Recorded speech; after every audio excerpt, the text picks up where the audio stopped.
if that's okay, just keep things ticking along. So welcome everybody to this meeting of the Inverclyde Integration Joint Board Audit Committee. This meeting is being held remotely and will be filmed and recorded for live and subsequent broadcast available through the Council's website.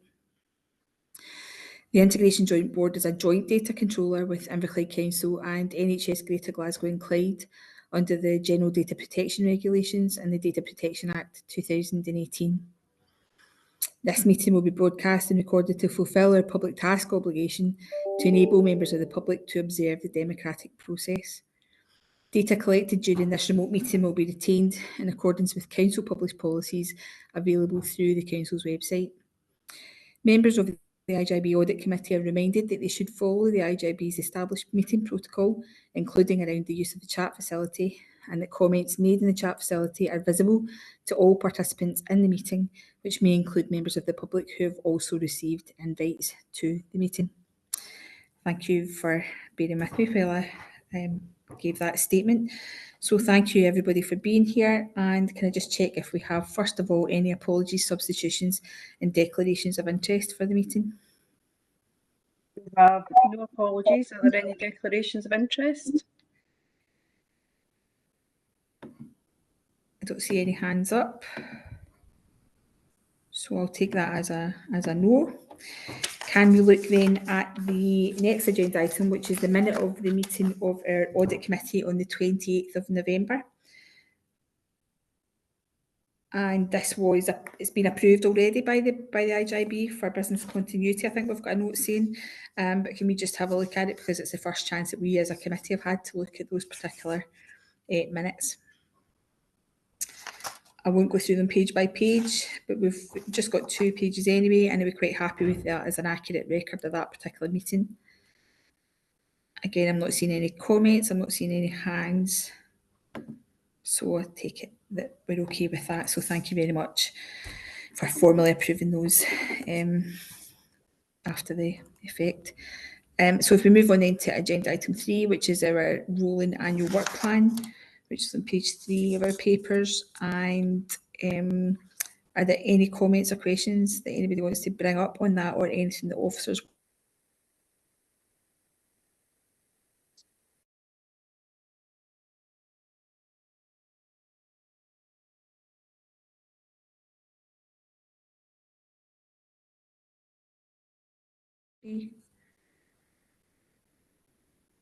Craig, if you get your hands up there, Craig. Yes, yep, sorry, I lost sound from you there for a second. Yeah, I just had one comment I wanted to make.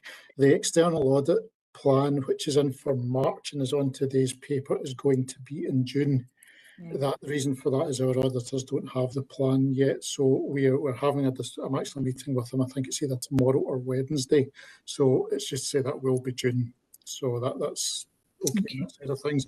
The last thing was just from my side of things. In September, we've still got dates to put in there, but that's because we don't have the exact dates yet for the actual audit committees. But as soon as we do, we can update that. Okay.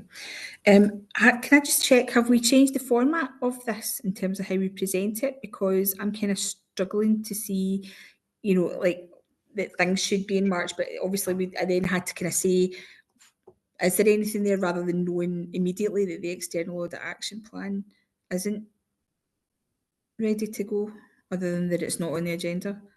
Have we changed the format? I don't think we have. Don't think so.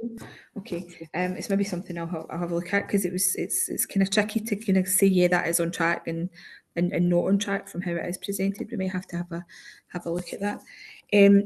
So thanks for that update in terms of the external audit annual audit plan, which you said you've got a meeting that's imminent with the external auditors, so we can get an update of that in June. Anything else? Any other comments on what's on the rolling action plan? Nope. Okay, thank you. Let's just know where we are. Apologies, Councillor Robertson. Simon Carr has his hand up. I thought when a hand went up, it would go straight to the top of the. Thank you, Vicky. But sorry, Vicky. Sorry, Simon. It was funny enough. It was a similar comment to yours, Elizabeth. Yeah. I didn't really recognise the format of the rolling annual work plan, but that that probably doesn't mean very much, but I like it. I think the way it's laid out is helpful, and I think so I like it. Yeah. Okay, I don't have an issue with it other than the fact that it's not immediately easy to see. That, well, I suppose the only way to tell that the external audit annual audit plan isn't on the agenda is that it's not on the agenda, but we're not seeing ahead of time if something's Right. It may be a tweak rather than a wholesale change. Yeah. We'll see, but thanks.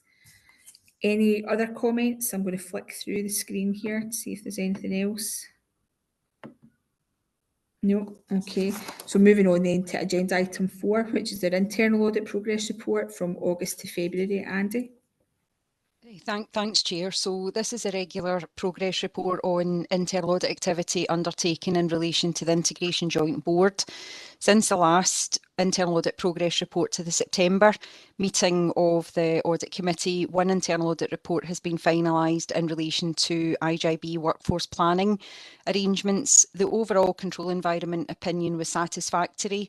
There was one amber issue identified in relation to setting timescales within the workforce plan action plan.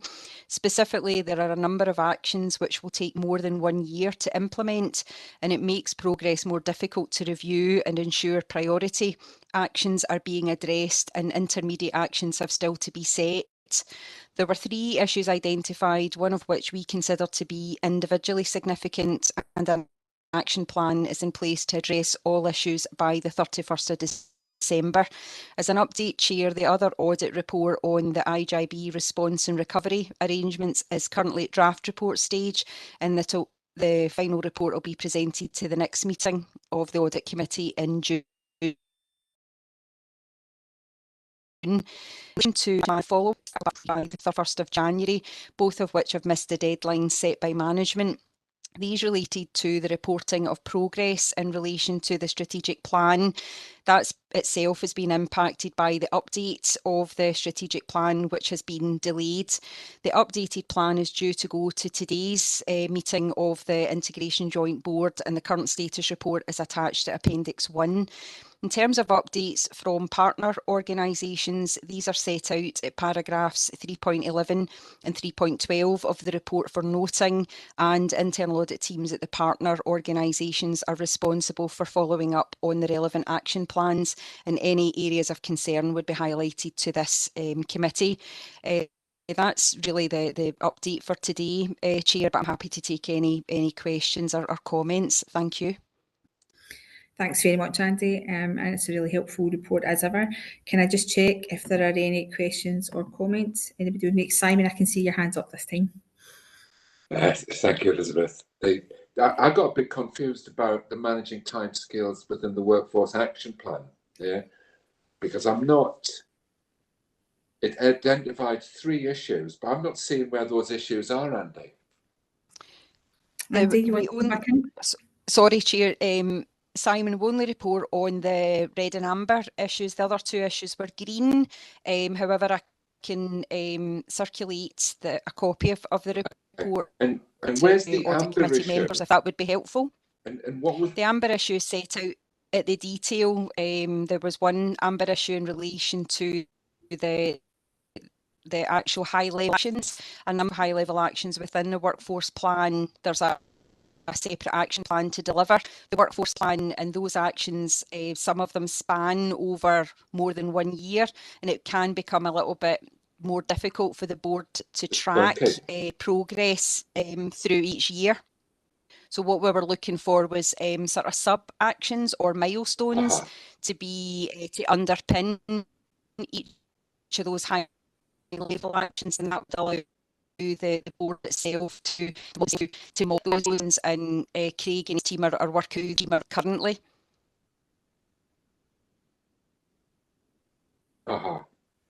And where are they in the report, Andy? Where are they listed in the report? They should be in the main body. If you just bear with me, I'm on an electronic copy. Sorry, I'm set out at paragraph. It's paragraph 3.7 of the report. Right.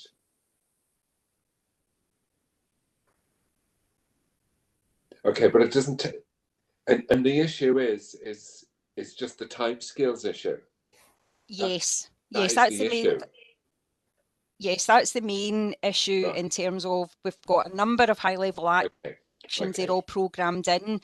However, because they span more than 1 year, it's really to what we would sub-actions are milestones, so Right, that okay. IJB Cool. is cited on any potential issues that may delay those actions being completed on Okay. time. Thanks, Andy. Sorry about that. Apologies if that's not No, clear. it's me being a bit dim, but thank you. Thanks, Simon. Is that okay for you? Is that okay? It is. Yes, thank you. That's fine. Any other comments or questions on this particular report? Just doing a wee flick through the screens again. Okay, right, thank you. If we can look at the recommendations, so we're just agreeing to note the progress that's made over the period of August to February, and based on there being no further comments or questions, I'll take it that we're happy to do that. Thank you. Then moving on to agenda item 5, which is the status of our external audit action plans. Is that Andy again? Yeah, thanks, Chair. So in terms of external audit action plans, there were no actions due for completion by the 31st of January, and there's 4 current actions being progressed by officers, and these, the action plans were updated as a result of the latest annual report from the external auditors, which was received in November. So the follow-up report has been updated to reflect those 4 current actions that are being progressed, and obviously Craig and his team are here today if there's any specific questions on those actions. Thanks, Chair. Okay, do we have any questions on those specific actions, or indeed on anything general in terms of the report, Simon? It's kind of related to section 3 of the current management actions, and it talks about medium to long-term financial plan, and it's a point I actually picked up in the previous paper, Elizabeth, where it says it talks about the reserve strategy, yeah, but that's going to be impacted by review of the integration schemes, and I didn't get why that would be. I didn't understand the link between the reserve strategy and the integration scheme. So it's partly in section 4 of the previous report, but also partly to do with the third point, brought forward integration scheme review. So I'm not understanding why that would be the case. Okay, does anyone want to kind of comment on the relationship between the reserves and the integration scheme? Craig? I'm happy to come in. Yeah, I think historically there had been a relationship with it, but I agree with Simon's point here that I think it's going on too long now in terms of the reserve strategy and the reserves paper being updated. So that's why it's one of my priorities after hopefully the IJB today is to do an update on the reserve strategy and bring that forward to, I think it's scheduled in for the June committee. So I agree totally, Simon. I'm more happy to take that forward. Okay, so the review of the integration schemes has been going on since about 1946. I mean, it's been a long exercise, but as long as we're saying there's nothing in that review which will impact on reserves, then I'm happy to let that go. Thank you. Is that the case? Is there nothing that would impact reserves? I don't see anything on that side of things, but I'm certainly, as part of the review, which I'm going to be doing, I'll double check that. Okay. Thank you. So Simon, are you quite happy then that things are as they are, that the report in terms of reserves Yes. come to June? Yes, I am. Thank you. That's fine. Any other comments or questions? Just doing a wee scan again. No. Sorry, just comment, Elizabeth. Yep, thanks, Chair, Kate. sorry. I'm sorry, I'm just loaded with a cold today, so apologies. Just to say, Simon, that they are currently progressing the review of the integration scheme at long last, and the timescale that the health board, for their part of it, are looking at are probably around May, June. So there'll be something that may well come to the board, and Beth from West Dun is leading on that on behalf of the HSCP. So I hope, and it is an audit action for us, as Andy would tell you, an external audit action both for us and West Dun. So it was highlighted by myself and Louise to Jane Grant with an assurance that that will be taken forward. Okay. Can we just keep an eye on that as an audit committee as well, in terms of where we are, especially if we are kind of making a decision that this is a kind of separation now from what we're talking about in terms of our reserves, which have been linked up to now. Can I just also double check? I note that Councillor Quinn's dropped off the meeting. Do we? Oh no, she's back. You okay, Lynn? You back? Apologies, my Wi-Fi went down, the joys. No problem. So I'm just going to leave my camera off because it's still a bit dodgy. Just make sure it's still here. Thanks. That's fine. I just didn't want to go too far ahead without you. Thanks. No bother. Okay, so we skip agenda items. Well, sorry, we're happy to approve the recommendations for agenda item 5. Yeah. So we skip agenda item 6 because we don't have that external audit annual audit plan yet, and move on to agenda item 7, which is our IJB best value statement. Craig, you want to cover that? Yep, happy to do so. Similar to last year, and as part of our overall yearly processes within the IJB, we're expected to provide an update on our own progress against meeting best value criteria. We report against the 10 prompts of best value set out by Audit Scotland, and our response to that is in the appendix. This year we tried to make it a wee bit better than what we've done previously. We put out for consultation. We always ask the board's view on our recommendations we're putting. We had 12 responses this year. Last year it was 7, so we seem to have had a better, more success with that, with a new way of doing it.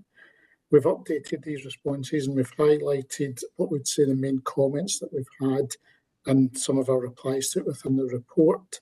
Generally, we feel that most people have agreed with the responses that we've given, and that can be seen with the numbers at the end. And I take this as a very, very positive report on that side of things. But generally, as we always do, we always try to take on the comments that have been made and try to move them forward and build them into going on in the future. So that's where we are at the moment, and happy to take any comments or questions anybody has. Thanks very much for that, Craig. So a question I've got before I open it up to the wider group, if that's okay, is just in terms of the comments that have come back that are noted in section 3.5. What are we planning on doing to address the concerns that are raised there, and how are we going to kind of mark them and show that we're actually taking them forward and doing something about them? Okay. Well, some of them were just general comments, but not, I think they were saying about not maybe feeling as involved. So obviously that's something as an SMT in total we need to look at that going forward. Some of it is around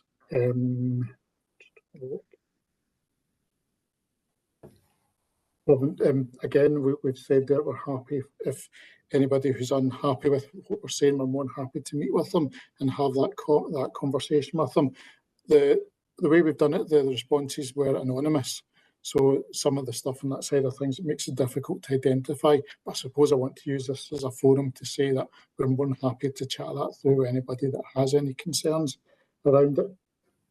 We've said in our report that we're trying to, I think one of them was around about ensuring how do we actually demonstrate best value.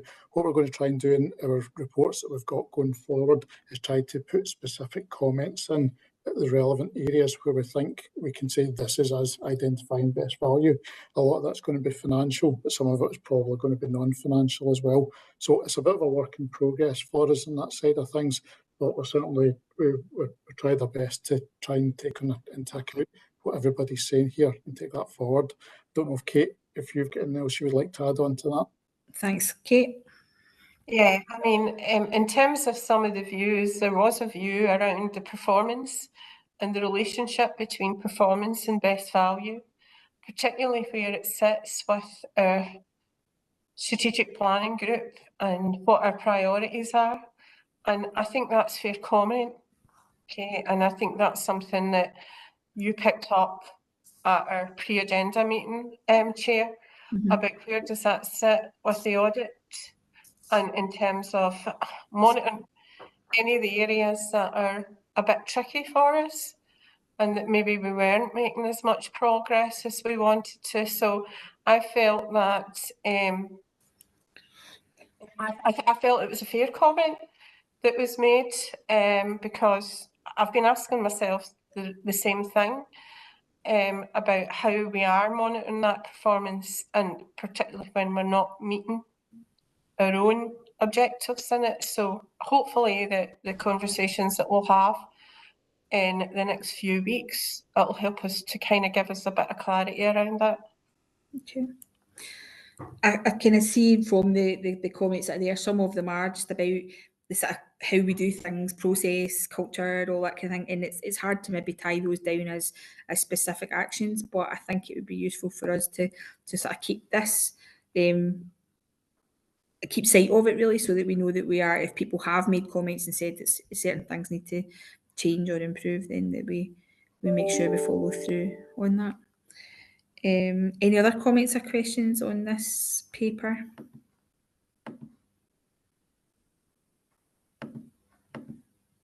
I can't see anything. So are we quite happy to look at the recommendations, which is that we approve the best value statement? Thank you very much. Moving on then to agenda item 8, which is the IJB directions update as of February, and I think we've got an issue with this in terms of there being additional pages that we don't need. So I'm going to ask everybody to omit pages 46 to 52, which are not relevant to this report. So you've got pages 46, 47, 48, 49, 50, 51 and 52 we don't need to look at. And other than that, I'll pass over to Vicky to talk to the remaining pages. Thank you, Chair. Just to clarify, the issue with the duplicated pages appears to only be in hard copies of the papers. Okay. They're okay on the website. Okay. So the purpose of today's report is to ask the Audit Committee to note the summary of the directions issued by the IJB from September 2022 to February 2023. Paragraph 4 of the report sets out the summary detail, and a copy of the directions log is attached to Appendix 1. As stated in paragraph 3.3, this report provides only a summary of the directions issued rather than providing comment on their content. As agreed at the last Audit Committee, at which directions were discussed, completed and superseded directions from previous financial years have been removed from the log. Just a reminder that the IJB Audit Committee's remit in respect of directions is to maintain an overview of progress with their implementation and escalate any key delivery issues to the IJB. I'm happy to take any questions. Okay.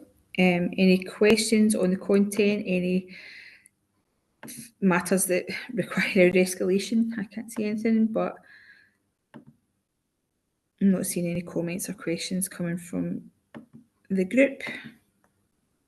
Okay, again with the directions, if everything is working to timescale, I guess it's reportage, we are where we are and we need to have oversight of them, and we've obviously got that in this report, so thank you very much for bringing it, Vicky. Moving on then, having noted that, to agenda item 9, which is our external audit fee for 2023. And Craig is covering that, I believe.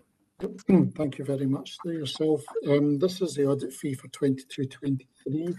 Let's highlight we've moved to our new auditors, and the new auditors for this year onwards for the next number of years is going to be KPMG.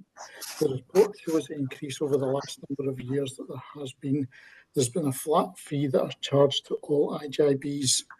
And as you have seen, I circulated a separate and private letter. The reason it's in private is because it identifies some names on it. There was a challenge back about the increase in the fee, and the reply comes back telling you the reasons as to why they have increased the fee, which seems to be blanket across all IJBs at the moment. Well, we never like to see increases in the region of about 10%. Kind of, we are a wee bit where we are with that one in terms of the challenge. So, other than that, that just shows you where we are, and the committee are asked to approve this audit fee. Okay, can I just check that we're happy to approve it? Simon, you've got your hand up. Simon? Sorry about that, Chair. I kind of missed how this appointment came about, because it had been the Accounts Commission or Audit Scotland that had previously done the work, Craig? Yes. And it was tendered, presumably? Yes, I believe so. There's a requirement for us to change our auditors. I think it's every 5 years. Right. So this was a new contract for the new people coming in. And who appointed KPMG? It was Audit Scotland. Ah, right. Okay. So they kind of just right. Okay, I've got you. So just on the back of that, can you maybe just talk through the process a little bit, just to how that would have happened?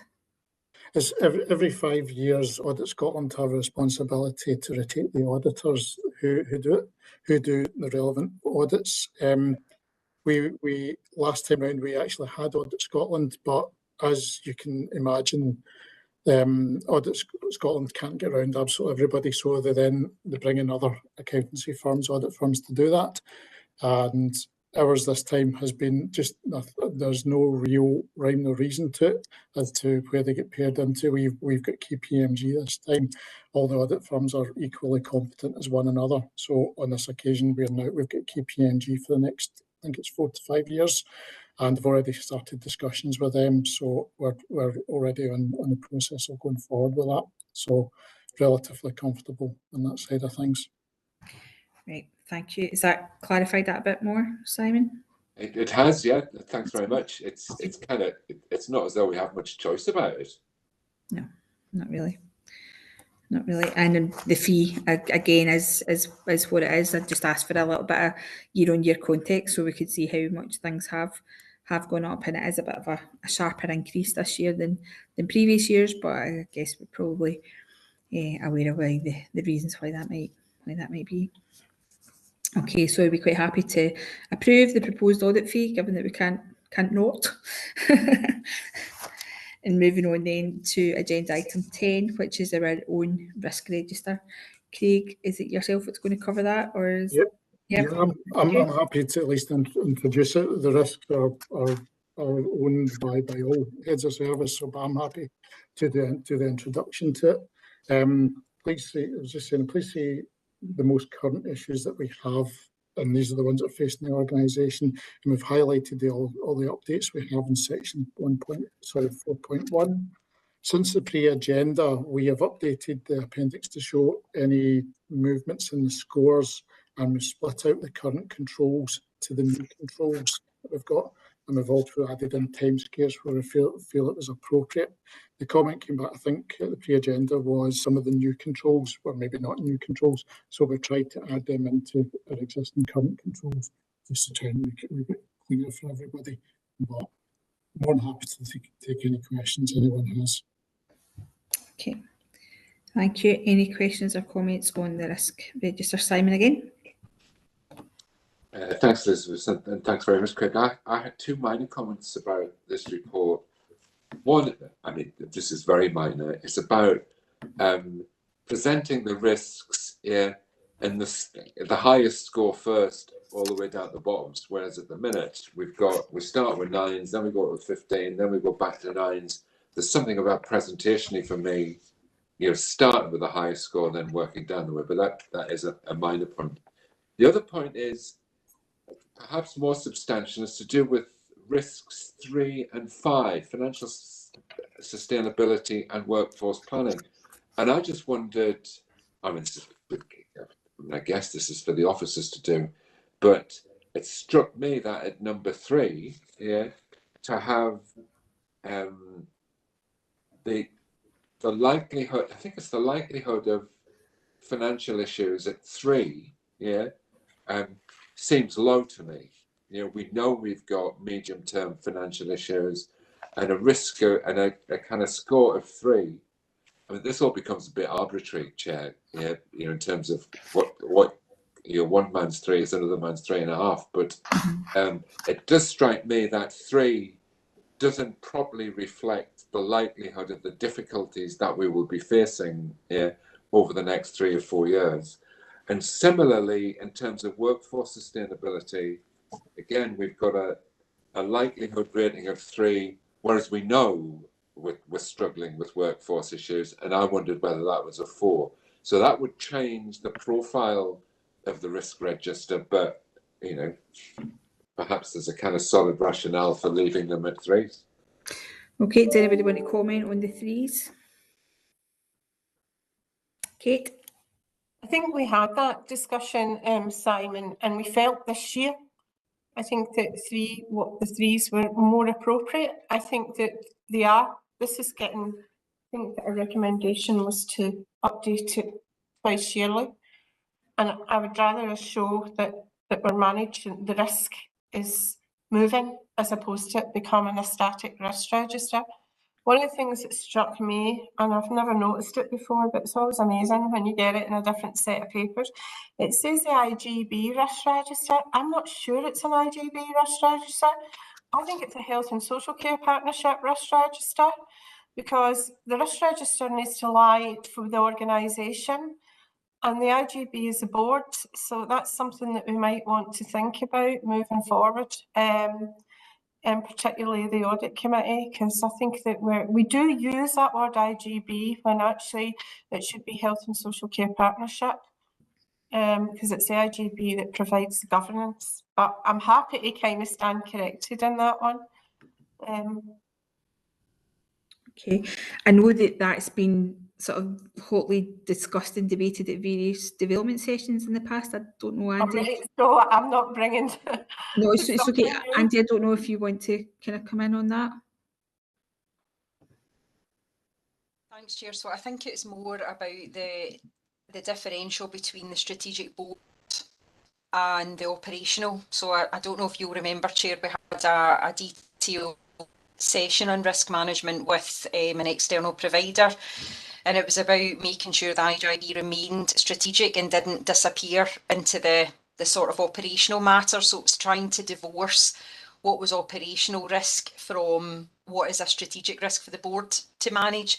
So there may be an opportunity to review what's on the board's risk register, and is that still strategic in nature, because there'll be operational risks that are managed by the Health and Social Care Partnership, that will just be an ongoing risk management process, but it's where it becomes, it's going to impact on the strategic plan, or it's going to impact on the finances of the integration joint board. That's when the escalation process should happen, and that's what we've tried to do here with the integration joint board. The challenge is it's the IJB that's a legal entity, which is why it's got all the various structures around it. But certainly, you know, that would be an opportunity for another development session to review the high level risks that are on the board's risk register, and just try and, you know, make sure the operational risks that are coming through are appropriate for the IJB risk register as well, or they just need to be contained and managed by either the NHS side or the council's side of business. I'm not sure that answers your question there, Chair. I think it's helpful though, because I think it's another reason why when we look at the risk register, it is a dynamic process, and it's not a standalone thing. It's not a kind of static document that sits on the shelf. It's something that we do have to keep coming back to, keep looking at, and making sure that it's fulfilling the purpose that we need it to fulfill. And so I guess that kind of that differentiation from previous development sessions about what is operational and what is strategic is probably relevant. But I think the kind of assurances that we sought at the time in terms of development session was that if there's something that's operational and sits below the board, or is not the purview of the board, that there is a risk register that's capturing it somewhere else that's not ours. So I think maybe it is worth revisiting to make sure that there aren't things that are falling between stalls, given Kate's comments. So that's really helpful for me, Chair, because being new, well, relatively new now, I looked at it and I thought, I'm not sure if it's a strategic risk register, or I'm not sure if it's an operational, because if you look at some of the maintaining effective partnership. We've got home care, we've got mental health, which is all operational issues. So I do actually think that we have to hold our own risk register within the HSCP. And I think it might be useful for us to sit down, maybe with Andy, and do a bit of work about what sits, if you don't mind, Andy, and if you've got some time, and what actually sits within operational and management, because we should be looking at the management of the HSCP risk register on a more regular basis to reflect that. Bearing in mind, all right, Craig's told me that we do have an HSCP risk register. Thank you, Craig.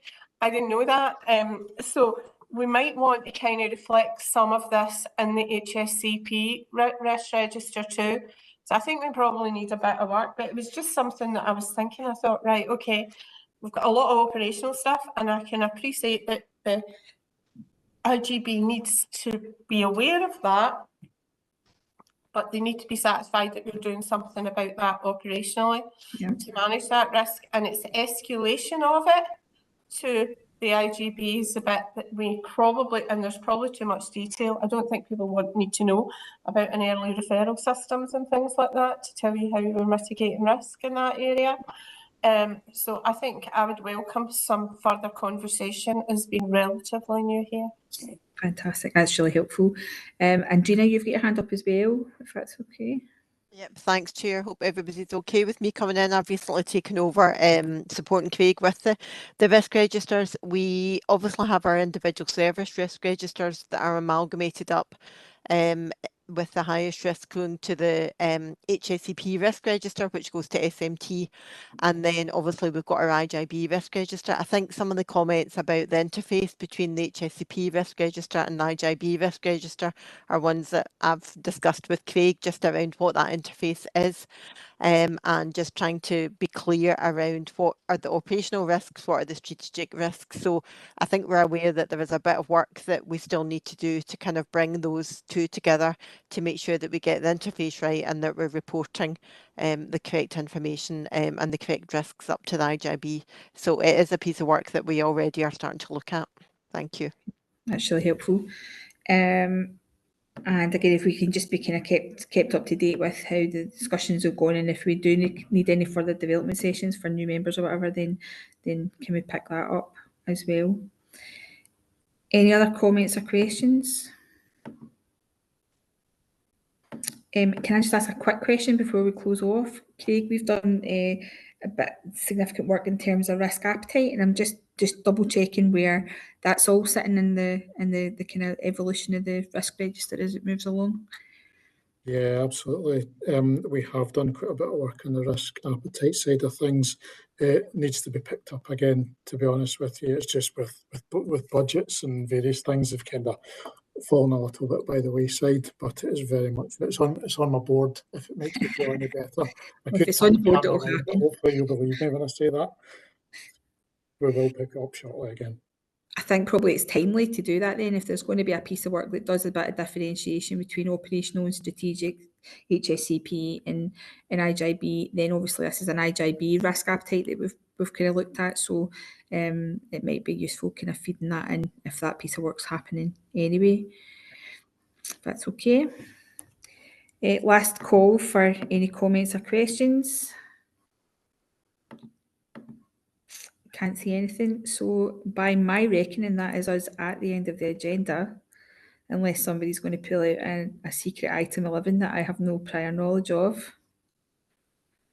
And if not, then can I thank everybody for your time, for your contributions, and we'll see everyone at the full board at 2 o'clock. Thank you.